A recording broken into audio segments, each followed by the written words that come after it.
జగన్ ప్రభుత్వంలో మంత్రిగా పనిచేసిన గుడివాడ ఎమ్మెల్యే కొడాలి నానిని రాష్ట్రంలో అసహించుకునేవారు లేరంటే అతిశయోక్తి కాదు. గౌరవప్రదమైన మంత్రి పదవిలో ఉండి రౌడీ మాదిరిగా వ్యవహరించడం ఆయనకే చెల్లింది.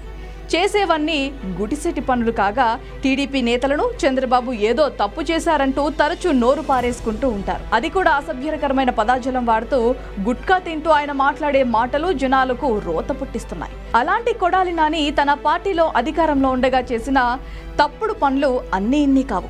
గుడివాడలో ప్రతి ప్రభుత్వ కార్యాలయంలోనూ డబ్బులు కాజేసిన పరిస్థితి ఉంది. మొత్తం కొడాలి కనుసన్నల్లోనే కాజేసినట్లుగా ప్రస్తుతం అర్థమవుతుంది.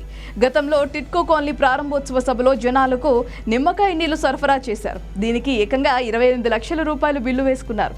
పేదలకు ఇవ్వాల్సిన టిట్కో ఇళ్లను నాటి వైసీపీ నేతలు అమ్మేసుకున్నారు. ఇంకో ఇంటిని 3 లక్షల నుంచి 4 లక్షలకు అమ్ముకున్నారు. ఇంకా ఫోర్జరీ సంతకాలతో 70 లక్షలు కొట్టేసేందుకు ఎత్తుగడ వేసినట్లుగా తాజాగా బయటకు వచ్చింది. 5 ఏళ్లలో వైసీపీ పాలనలో గుడివాడను పీల్చి పిప్పి చేసేవారు కొడాలి నాని. మైకుల ముందు బూతులు తిట్టడం, వెనకమాలేమో దొమ్మరి పనులు చేయటం ఆయనకు అలవాటైపోయింది. ఇంటింటికి నల్లాల మరమ్మతుల పేరుతో దొంగ బిల్లులు పెట్టి దొరికిన కాడికి దోచేశారు. ప్రభుత్వం మారడంతో కొడాలి అక్రమాలు ఒక్కొక్కటిగా బయటపడుతున్నాయి. కేంద్ర ప్రభుత్వ అమృత్ పథకం కింద 30 కోట్లతో పైప్ లైన్లు వేయగా ఇళ్లకు కనెక్షన్లు ఇచ్చేశామంటూ కాంట్రాక్టర్లకు మొత్తం బిల్లులు పొందారు. కానీ చాలా ప్రాంతాల్లో విధుల్లో పైప్ లైన్లు ఉన్నా దాదాపు 2000 ఇళ్లకు కనెక్షన్లు ఇవ్వలేదు.